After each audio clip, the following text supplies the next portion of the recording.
नमस्कार, मंजू कैंटीन में आपका स्वागत है। आज हम बनाएंगे कलमी का साग। ये बहुत ही हेल्दी होता है और टेस्टी भी बनता है। तो इसको बनाना शुरू करते हैं। इसको बनाने के लिए हम कलमी का साग ले लेंगे। इसमें बहुत सारे घास फूस होते हैं, तो इसको अच्छा चुन लेना होता है और इसके पत्ते जो सॉफ्ट और अच्छे होंगे उसको हम रख लेंगे। मुलायम डंठल को भी रख लेंगे और जो हार्ड डंठल होंगे, पीले पत्ते होंगे, खराब पत्ते होंगे, उन सबको अलग कर देंगे। और अच्छे पत्ते हम तोड़ ले रहे हैं और एक बड़े बर्तन में ले लेंगे। उसको 3-4 पानी अच्छा साफ धो लेंगे, क्योंकि इसमें बहुत सारे मिट्टी भी होते हैं, तो इसको बहुत अच्छा से साफ कर लीजिए। उसके बाद हम बनाना स्टार्ट करेंगे। तो इसको बनाने के लिए 1 गांठ लहसुन का छिलका निकाल के बारीक काट लेंगे। 2 हरी मिर्च काट लेंगे। अब बनाएंगे तो कढ़ाई गरम करेंगे, उसमें 2 चम्मच सरसों का तेल डालेंगे, 1/2 टीस्पून जीरा तड़का लेंगे, कटे हुए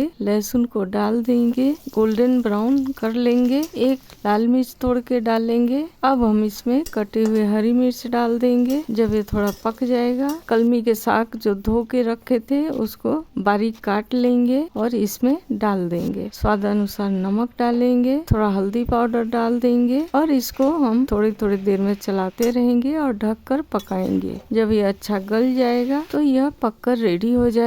तो आप बनाइए, खाइए। थैंक्स।